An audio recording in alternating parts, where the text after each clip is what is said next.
এত বড় মানে সর্বশ্রেষ্ঠ এই গান হতো ধর্ম কেন? ভগবান নিয়ে ভগবানের খেলা। আমার মধ্যে ভগবান আছে, তোমার মধ্যে ভগবান আছে, তাই না? স্বামীর মধ্যে ভগবান আছে, সব কিছুই ভগবান আছে। আমি যদি আমাকে ভালোবাসি, ঠাকুর বলেছেন কি, ওরে নিজ দেহ প্রতি যার দয়া মায়া নাই সে ভালোবাসিবে পরে বিশ্বাস। কেন বলছেন যে আমি তোর মধ্যে আছি, কিন্তু আমার তোরে ভালোবাসিস না, সময় মতো খাবার। এই যে গান হতো ধর্ম কিরম, সব কথা হয়ে যাবে, সময় মতো খেতে হবে, ঘুম থেকে সময় মতো উঠতে হবে। তারপর কি করতে হবে? স্বামী তো পরেই উঠে, প্রায় স্বামীকে প্রণাম করে আসতে হবে। একেবারে ঘুমন্ত মানুষকে প্রণাম করতে নাই, কিন্তু ওর মধ্যে যে থাকে সে ঘুমায় না, সেই হচ্ছে আসল স্বামী।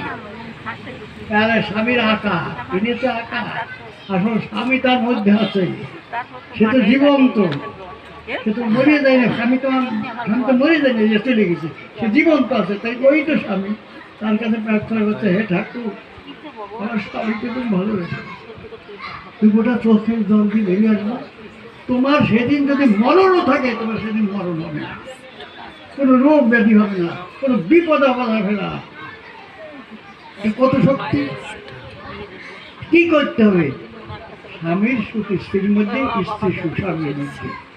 এই স্বামীর সুখে যে মেয়েটা সুখী হবে, সেই আছে আসল স্বামী, সে আসল ভক্ত, সে আসল স্ত্রী। আর পুরুষ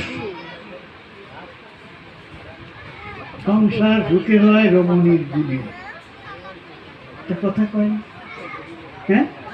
তাহলে তার শান্তি, তার সুখ কোথায়? স্ত্রীর মধ্যে। তার নিজস্ব সে সুখ শান্তি বুঝতে পারে না, তার স্ত্রী তাকে ভালোবাসে, ভক্তি করে, তাই তার সুখ। এই সুখটা কোথায়? স্ত্রীর মধ্যে। আর স্বামীর মধ্যে স্ত্রীর সুখ, আর স্ত্রীর মধ্যে স্বামীর সুখ। এই উভয়ের পরিপূরক। এইভাবে সংসার করি ভগবানকে তোমার ডাকতে হবে না, ভগবান তোমার মধ্যেই আছে। ভগবান তাড়াতাড়ি পাওয়া যায়, কোনো কাজ করতে হবে না।